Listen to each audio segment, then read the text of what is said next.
Assalamualaikum warahmatullahi wabarakatuh. Oke, seperti biasa sebelum dilanjutkan cerita pedang King Dao-nya, bantu Mimin tekan tombol like dan berkomentar. Juga terima kasih sudah dan sebelumnya. Gas. Bab 1625. Hidup untuk semua makhluk hidup, mati untuk semua makhluk hidup. Mendengar suara yang familiar itu, Ye Guan menoleh dan melihat orang itu adalah Sang Mei. Sang Mei mengenakan gaun panjang sederhana dan menatapnya sambil tersenyum. Masih begitu lembut dan damai, melihat orang itu datang, Ye Guan tersenyum pahit. Jika kamu tidak datang, kita hanya bisa bertemu di kehidupan selanjutnya. Sang Mei tersenyum dan tidak berkata apa-apa. Dia menoleh untuk melihat sekelompok prajurit Senzu yang kuat yang sedang bergegas. Dia mengulurkan jarinya dan mengetuk dengan ringan. Di tempat ujung jari itu jatuh, ruang bagaikan batu yang jatuh ke danau, dan tiba-tiba muncul riak-riak, kemudian muncullah pemandangan aneh. Waktu berhenti, semua orang kuat dari Tiongkok yang bergegas menuju Ye Guan berhenti di tempat mereka berada. Mereka masih sadar, tetapi mereka tidak bisa bergerak. Termasuk pendeta utama. Matanya penuh dengan kengerian. Dia ingin melawan, tetapi sia-sia, karena saat ini, dia tidak dapat mengerahkan seluruh kekuatannya. Dia putus asa, benar-benar putus asa. Orang kuat macam apa ini? Bukan hanya dia saja. Para pendekar Senzu lainnya yang ada di lapangan juga dipenuhi rasa putus asa saat ini, karena di hadapan kekuatan ini, sekalipun mereka mengerahkan segenap kekuatan, tetap saja akan sia-sia. Saudari Mu dan yang lainnya di samping Ye Guan menatap pemandangan itu dengan tak percaya. Tak lama kemudian, mereka semua menatap Sang Mei. Mata mereka penuh dengan rasa ingin tahu. Sang Mei melirik para pendeta dan yang lainnya di lapangan. Matanya tampak sangat tenang. Tak lama kemudian, matanya tertuju pada Suster Mu dan Suster Lian yang tidak jauh dari sana. Matanya yang tenang memperlihatkan ekspresi kasihan, dan dia tersenyum dan berkata, "Mu kecil, Lian kecil, lama tidak bertemu." Ledakan, ketika kedua gadis itu mendengar hal itu, seolah-olah ada petir yang meledak di kepala mereka. Suster Skite menjatuhkan permen Hauten ke dalam mulutnya, berlari menghampiri Sang Mei, berlutut, lalu memeluk kakinya erat-erat, air mata mengalir di matanya. Saudarimu menatap kosong ke arah Sang Mei di depannya, air mata kristal mengalir dari matanya dan perlahan mengalir di pipinya. Si Zong dan Gu Hao, yang berdiri di samping, awalnya terkejut, lalu gemetar dan bersemangat, mereka menyadari sesuatu. Tetapi mereka tidak berani memastikannya sepenuhnya. Namun, mereka merasa bahwa itu seharusnya seperti yang mereka pikirkan. Keduanya gemetar karena rasa gembira dan gembira. Sang Mei mengusap kepala Suster Sabit di depannya dengan lembut. Matanya tersenyum lembut. Tak lama kemudian, dia menoleh untuk melihat para pendeta dan orang-orang kuat lainnya di kejauhan. Dia melambaikan tangannya dengan lembut, dan semua orang kembali normal. Pendeta pemimpin itu menatap Sang Mei dengan ngeri. Siapa kamu?" Pada saat ini, suaranya bergetar bagaikan daun yang bergoyang. Sang Mei tersenyum dan berkata, "Pak Tuayu, kau bahkan tidak mengenaliku." Pikiran pendeta itu menjadi kosong. Saat berikutnya, dia berlutut dan berkata dengan ngeri, "Ya Tuhan, Ming, yang mulia, Anda masih hidup." "Tuhan," begitu kata-kata itu diucapkan, semua orang kuat Tiongkok di lapangan tercengang, dan mereka berdiri di sana seperti patung tanah liat atau ukiran kayu. Setelah sadar kembali, semua orang kuat di Senzu langsung berlutut. Sang Mei mengabaikan mereka, tetapi menoleh untuk melihat Ye Guan yang berdiri di sampingnya. Ye Guan tersenyum pahit, "Kau merahasiakannya dariku." Sang Mei menggelengkan kepalanya, aku tidak menyembunyikannya darimu. Ye Guan menatap Sang Mei. Saat pertama kali kita bertemu, kamu bilang kamu datang untuk menemui seseorang. Sang Mei tersenyum dan berkata, hanya ingin menemuimu. Ye Guan berkata lagi, aku bertanya apakah kamu dari kuil para dewa, dan kamu bilang kamu bukan. Sang Mei berkedip dan berkata, aku memang bukan dari kuil para dewa, karena kuil para dewa adalah milikku. Ye Guan, Sang Mei tersenyum dan berkata, sudah ku bilang juga, aku dari Shenzhou, kediaman resmi. Namaku Tuan. Tentu saja, begitulah mereka memanggilku.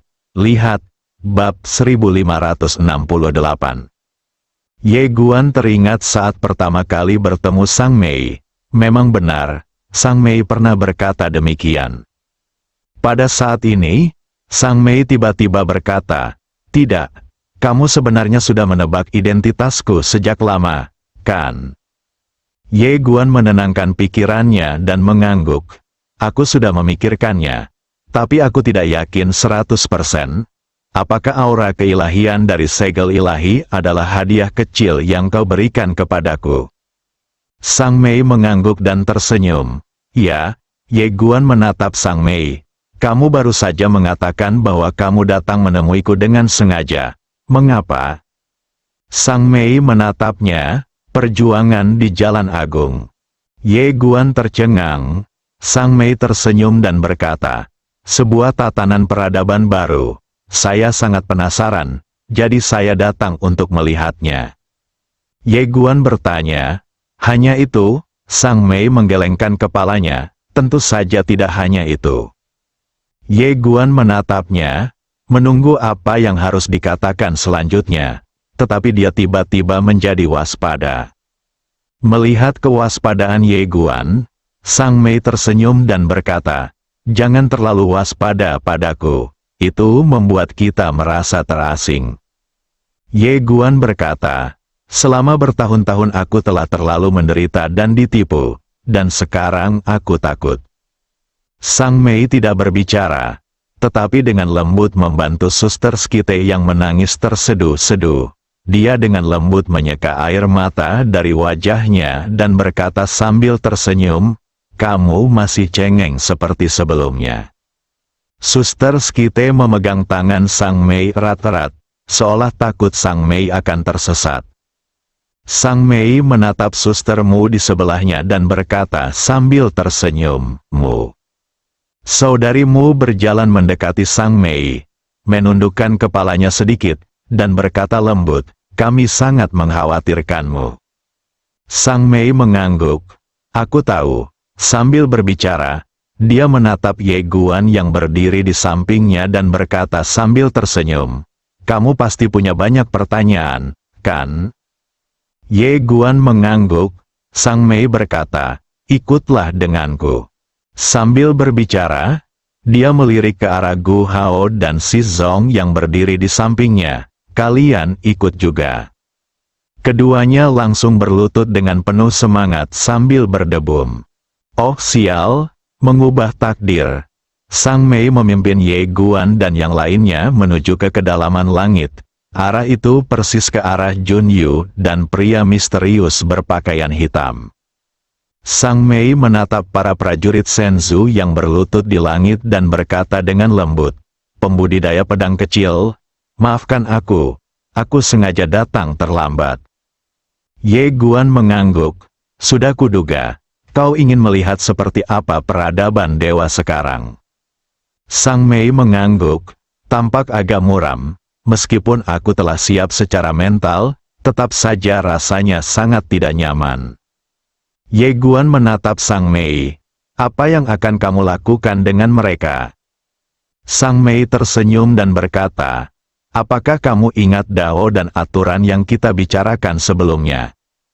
Ye Guan mengangguk. Sang Mei menatap Ye Guan. Apakah kamu mengerti sekarang? Ye Guan mengangguk lagi. Aku mengerti sedikit. Sang Mei masih menatap Ye Guan. Ye Guan menatap matanya dan berkata, cara dan hukum dunia ada selamanya dan tidak akan berubah sesuai keinginan siapapun. Bahkan jika berubah sementara, pada akhirnya akan kembali ke keadaan semula. Sama seperti manusia, sejak lahir, ia ditakdirkan untuk mati, dan proses ini tidak dapat diubah. Namun, pada titik ini, tatapan matanya lebih tajam dari sebelumnya. Hidup bukanlah jalanku, dan kematian juga bukanlah jalanku. Jalanku adalah proses ini. Hidup untuk semua makhluk hidup, dan mati untuk semua makhluk hidup. Ledakan, pada saat ini, order Sword Intent di tubuh Ye Guan tiba-tiba membumbung tinggi ke langit. Aura order Sword Intent melonjak liar. Dalam sekejap mata, auranya benar-benar telah mencapai level alam dewa. Terlebih lagi, ini hanyalah order Sword Intent.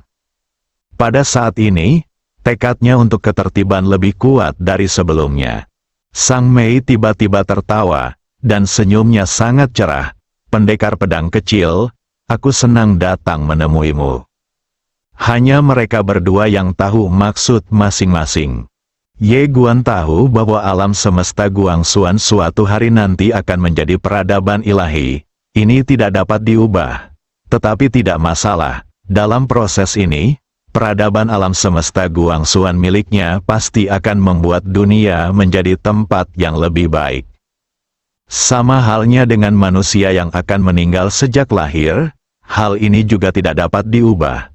Tetapi jika selama menjalani hidup ini, Anda dapat hidup dengan lapang dada, hidup bahagia, hidup megah, dan hidup penuh semangat. Bahkan jika pada akhirnya Anda mencapai akhir hidup Anda, apa pentingnya? Siapapun yang masih mencintai kehidupan bahkan setelah menyadari kebenaran dan akhir kehidupan pastilah hebat.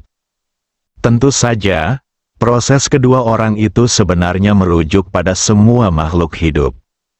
Meskipun peradaban para dewa telah berubah sekarang, Sang Mei tidak menyesal. Hidup dan mati, layu dan berkembang, semua ini normal. Di atas langit, Junyu menatap Ye Guan dengan tatapan tenang.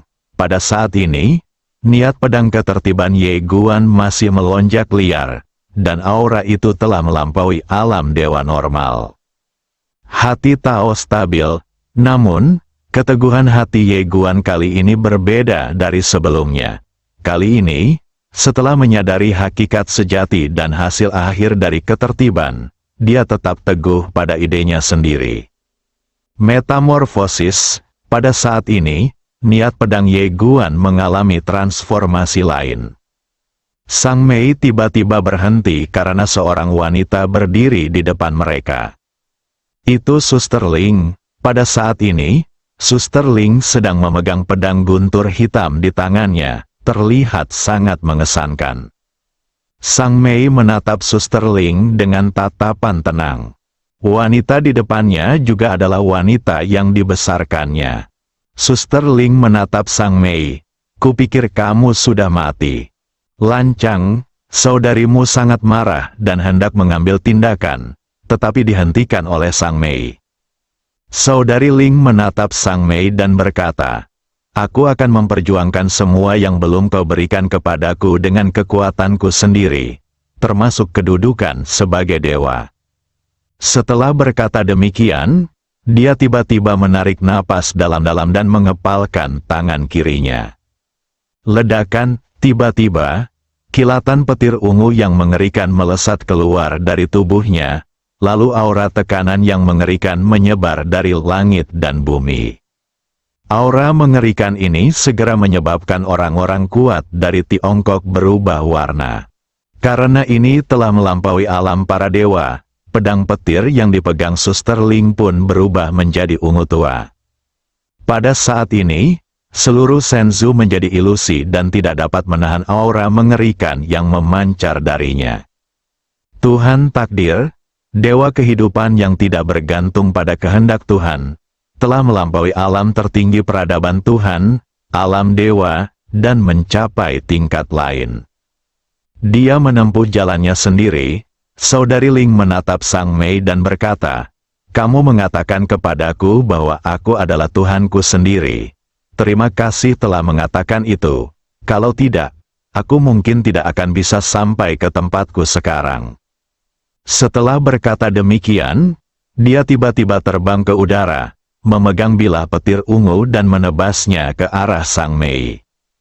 Cahaya bilah pedang ungu sepanjang puluhan ribu kaki, yang membawa kekuatan untuk menghancurkan dunia, melesat langsung ke arah Sang Mei dan yang lainnya. Saudari Mu dan saudari Skite tampak sangat serius. Pedang saudari Ling telah melampaui alam dewa dan berada di luar kemampuan mereka untuk melawan. Sang Mei hanya mengulurkan jarinya dan mengetuk pelan. Ledakan, dalam sekejap, cahaya bilah ungu sepanjang puluhan ribu kaki itu hancur seketika. Dan saudarimu terlempar mundur, terbang ratusan ribu kaki. Setelah Sister Ling berhenti, petir ungu dan aura mengerikan di tubuhnya langsung hancur. Begitu mereka muncul, mereka langsung hancur, tetapi dia sendiri tidak terluka. Saudari Ling mendongak ke arah Sang Mei di kejauhan, agak tidak percaya, bagaimana mungkin, bagaimana mungkin.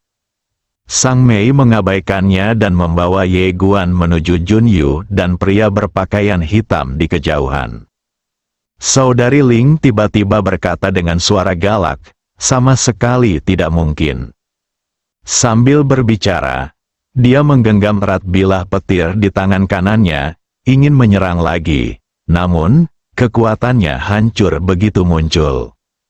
Suster Ling tercengang.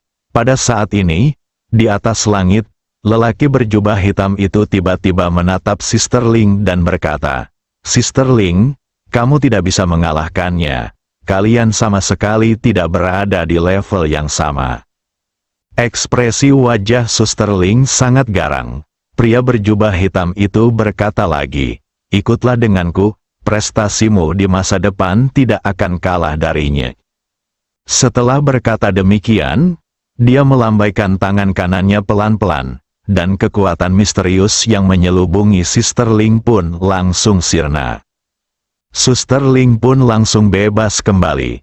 Saudari Ling tidak menyerang lagi.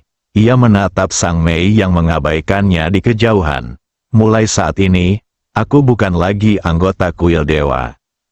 Setelah mengatakan itu, dia tiba-tiba mengeluarkan liontin giok ungu emas dari lehernya. Tatapan ganas melintas di matanya, lalu dia menghancurkannya dengan keras. Hubungannya putus, dan ketika liontin giok itu pecah, segel emas perlahan melayang keluar.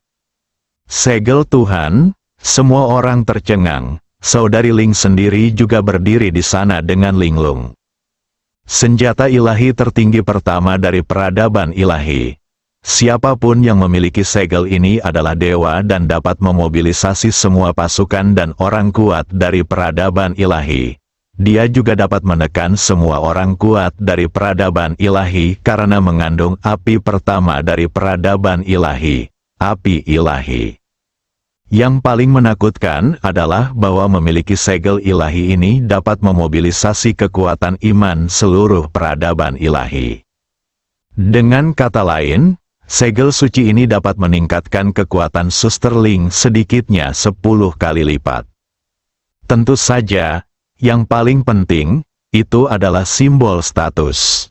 Setelah para dewa menghilang, alasan munculnya perebutan kekuasaan dalam peradaban para dewa adalah karena segel utama milik para dewa sudah tidak ada lagi.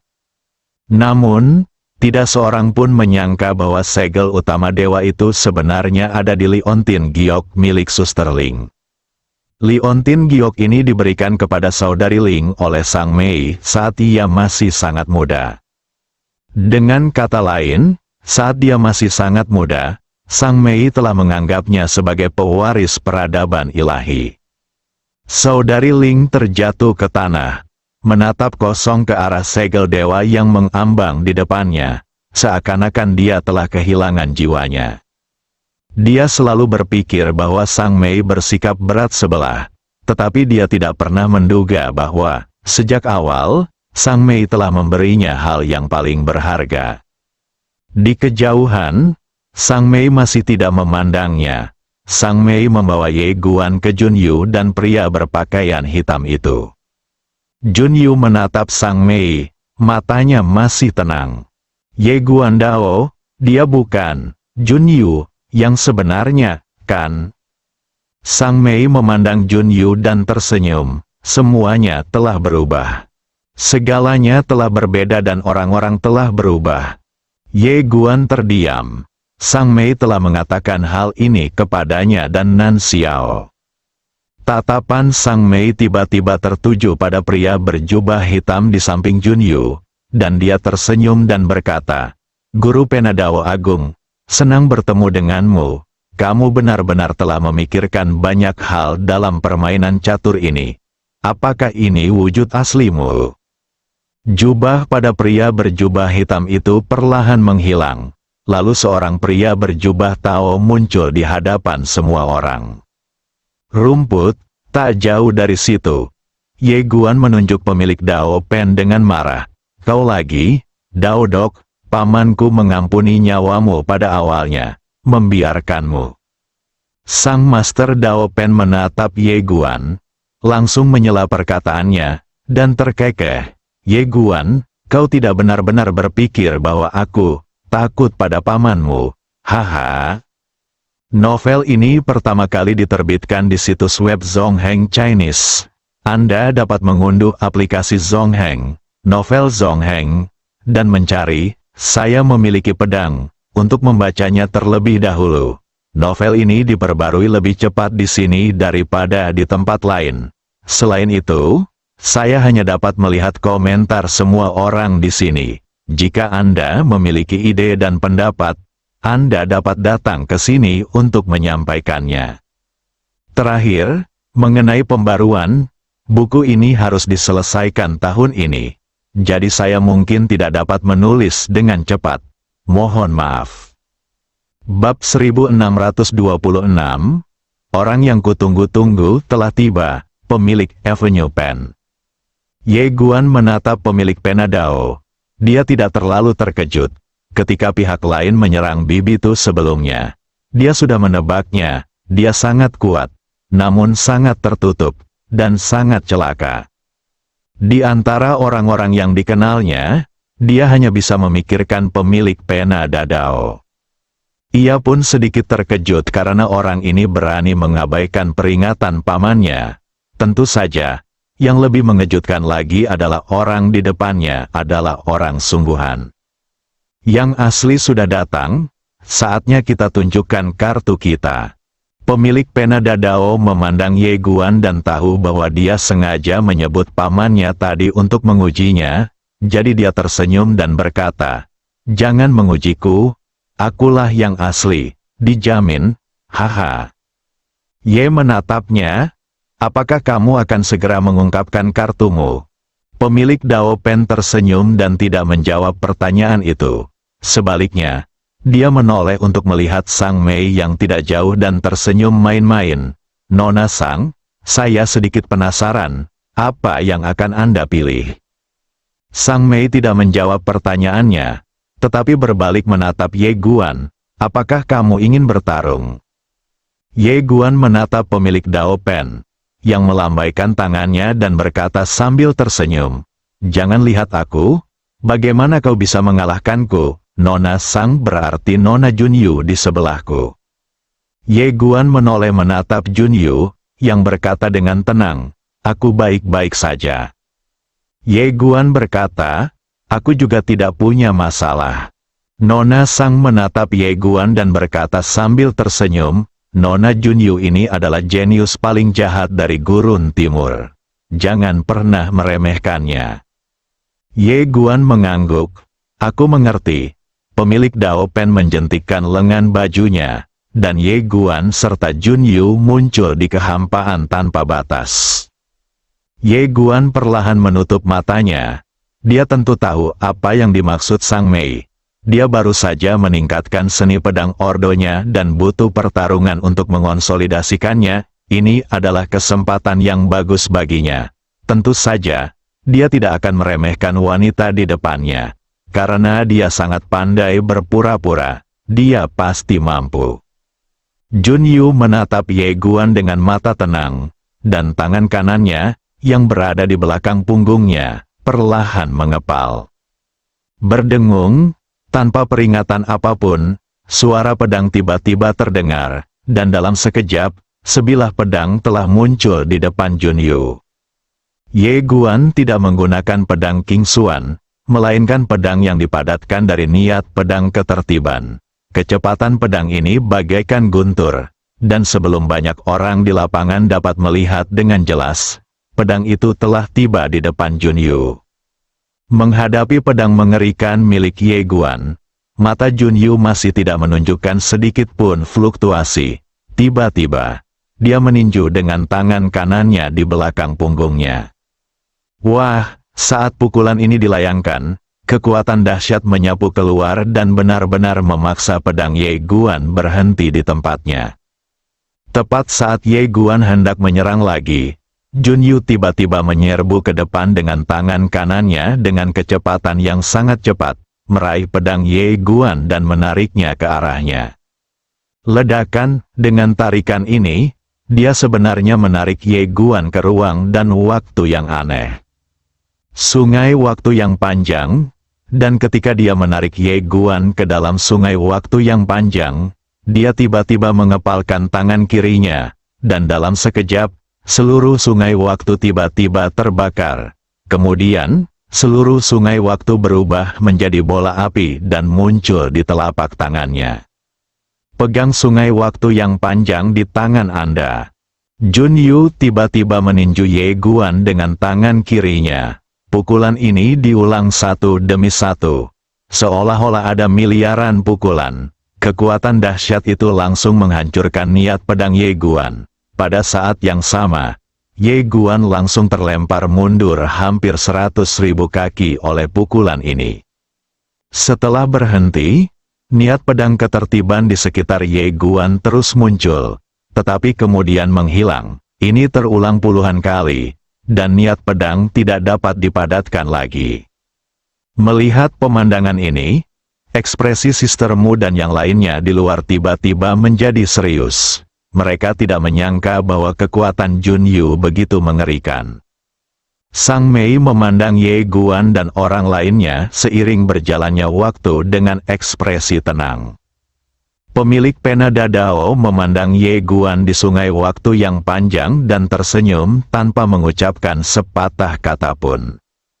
Dalam sungai waktu yang panjang, setelah Junyu memukul mundur Ye Guan dengan satu pukulan, dia tidak menyerang lagi, tetapi menatap Ye Guan dengan tenang.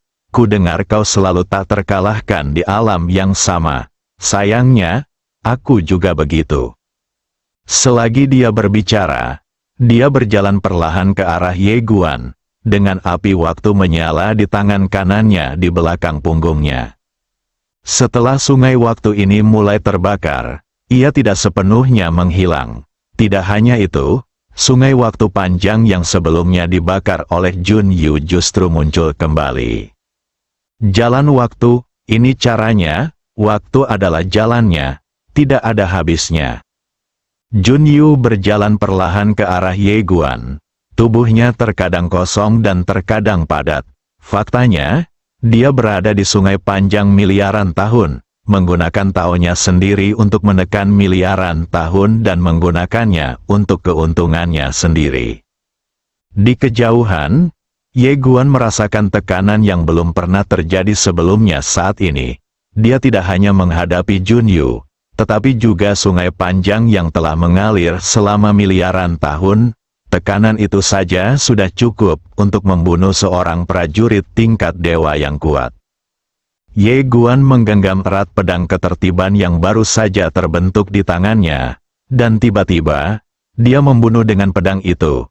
Saat dia membunuh, pedang ketertiban yang tak terhitung jumlahnya melonjak keluar, dan kali ini, pedang-pedang ini tidak lagi dihancurkan oleh kekuatan napas Junyu. Mereka mengelilingi Ye Guan dengan erat, dan saat Ye Guan membunuh dengan pedang, pedang ketertiban yang tak terhitung jumlahnya berubah menjadi pedang ketertiban dan bergegas keluar untuk membunuh. Pedang ini tidak hanya membelah aura waktu Junyu, tetapi juga membelah sungai waktu yang panjang. Junyu tidak mundur, tetapi malah maju dengan cepat. Dengan gerakan cepat ini, miliaran sungai waktu benar-benar mengalir deras. Kekuatan waktu yang mengerikan berkumpul dari langit dan bumi dan mengalir ke tubuhnya. Kemudian, miliaran kekuatan waktu meledak dari daging dan darahnya, dan menghantam Ye Guan dengan tinjunya. Begitu pukulan ini dilayangkan, aura mengerikan yang dipancarkannya cukup untuk menekan ketertiban dan niat pedang di sekitar Ye Guan, menyebabkannya mulai padam. Tetapi pada saat ini, area ruang waktu tempat Ye Guan dan Junyu berada tiba-tiba menjadi kabur. Waktu berhenti, kecepatan pukulan Junyu tiba-tiba melambat. Ye Guan memanfaatkan kesempatan itu dan melepaskan niat pedangnya yang tak terkalahkan dan menggabungkannya dengan niat pedang perintahnya. Kedua niat pedang itu menyatu menjadi pedang niat. Ye Guan menusuk dada Junyu dengan satu pedang. Karena waktu Junyu ditekan, pedang ini jauh lebih cepat daripada tinju Junyu. Junyu menyipitkan matanya sedikit, tetapi tidak panik. Dia menggoyangkan lengan kanannya dengan keras, dan seluruh kekuatannya meledak seperti bendungan yang jebol. Wah, tertawa, ledakan, sungai waktu yang panjang tiba-tiba meledak, dan keduanya mundur dengan keras pada saat yang sama. Ye Guan mundur ratusan ribu kaki sebelum dia berhenti. Begitu dia berhenti, dadanya langsung retak, dan sebuah lubang muncul di dadanya. Pukulan Junyu menembus dadanya. Di kejauhan, saat Junyu berhenti, ada lubang pedang yang menembus dadanya. Pada saat ini, keduanya telah muncul di ruang dan waktu kosong yang asli. Junyu melirik lubang pedang di dadanya, lalu menatap Ye Guan di kejauhan. Pada saat ini, dua jenis niat pedang terpancar dari tubuh Ye Guan. Dan kedua jenis niat pedang itu semakin kuat dan kuat. Niat pedang Ye Guan mulai memperbaiki tubuhnya. Tentu saja, itu tidak semudah itu karena kekuatan Junyu yang tersisa masih menimbulkan malapetaka di lubang di dadanya. Jika bukan karena dua niat pedangnya yang menekannya, kekuatan Junyu akan langsung menghancurkan tubuh dan jiwanya. Hal yang sama juga terjadi pada Junyu. Dia juga menekan kekuatan pedang di lukanya. Ye Guan menggenggam erat pedang kehendak di tangan kanannya. Pedang ketertibannya masih bertransformasi, dan dia belum merasakan batas atasnya. Transformasi ini berasal dari kestabilan hati taonya. Bertekadlah untuk melakukan apa yang ingin Anda lakukan. Ye Guan menarik napas dalam-dalam, menatap Junyu di kejauhan, dan tertawa, datang lagi. Setelah berkata demikian, dia tiba-tiba berubah menjadi cahaya pedang dan melesat ke langit, menuju langsung ke arah Junyu. Berdengung, suara pedang membelah langit. Di luar, sang Master Dao Pen menatap Ye Guan yang sedang membunuh Junyu dengan pedangnya dan berkata sambil tersenyum, "Ketika kau bertemu lawan yang lebih kuat, kau akan menjadi lebih kuat." Sang Mei melirik pemilik Dao Pen dan berkata sambil tersenyum, "Rencana yang bagus." Haha, sang Master Pena Dao tertawa. "Nona Sang, apa yang disebut perhitungan itu tidak lain hanyalah tipuan kecil, tidak layak disebut, tidak layak disebut." Sang Mei menatap Junyu dan berkata lembut, "Orang dari Donghuang akhirnya mengambil langkah itu." Sang Master Dao Pen memandang Ye Guan dan Junyu yang sedang bertarung di kejauhan dan berkata, "Nona Sang, aku memberimu kesempatan terlebih dahulu." Sang Mei tersenyum dan tidak berkata apa-apa, tetapi melihat ke arah orang-orang Senzu yang kuat di bawah. Pemilik pena Dadao juga tidak mengatakan apa-apa. Setiap orang punya pilihannya sendiri. Di bawah, para dewa kuat dari Senzu masih berlutut, wajah mereka pucat dan dipenuhi keputusasaan. Sang Mei mendesah pelan, mengalihkan pandangannya, dan menatap Ye Guan lagi di kekosongan ruang dan waktu yang jauh. Pandangannya hanya tertuju pada Ye Guan, dan tidak ada yang tahu apa yang sedang dipikirkannya. Dalam kekosongan ruang dan waktu itu, Ye Guan menyerang Junyu dengan pedang di tangannya. Cahaya pedang yang mengerikan terus menebas ke arah Junyu. Menghadapi serangan Ye Guan yang ganas, Junyu sama sekali tidak takut dan menghadapinya secara langsung. Bukan hanya Ye Guan yang semakin kuat, Junyu juga semakin kuat. Untungnya, mereka berdua berada di ruang dan waktu yang spesial. Jika mereka berada di Senzu ini, mereka pasti sudah menghancurkan Senzu sejak lama. Ye Guan memegang pedang dan menebas Junyu dengan ganas. Saat ini, hanya ada satu pikiran di benaknya, yaitu bertarung. Dia tidak menggunakan kekuatan garis keturunannya dan pedang King Xuan. Bagi Ye Guan, selama orang lain tidak menindas yang lemah dan bertarung secara adil, dia tidak akan pernah menggunakan senjata dewa. Tak masalah jika kau kalah, Junyu tidak menggunakan benda ajaib apapun, hanya kekuatan murni dari Tao miliknya sendiri. Tentu saja, ini tidak berarti bahwa dia tidak memiliki senjata ajaib yang mengerikan. Seperti Ye Guan, dia juga memiliki harga dirinya sendiri. Pertarungan adil antara para jenius terbaik dari dua jagat raya. Ledakan, bagian khusus dari kehampaan dan waktu itu secara bertahap mulai tidak mampu menahan kekuatan kedua orang itu, dan mulai hancur sedikit demi sedikit. Pada saat ini, Junyu memiliki tidak kurang dari puluhan bekas pedang di tubuhnya, dan tubuh Ye Guan juga hancur, dan darah terus mengalir keluar dari tubuhnya. Di luar, di atas langit, pemilik Dao Pen tiba-tiba menatap ke kedalaman langit berbintang. Nona Sang, orang yang saya tunggu telah tiba. Dari kedalaman galaksi, aura mengerikan bergulir masuk, bersambung.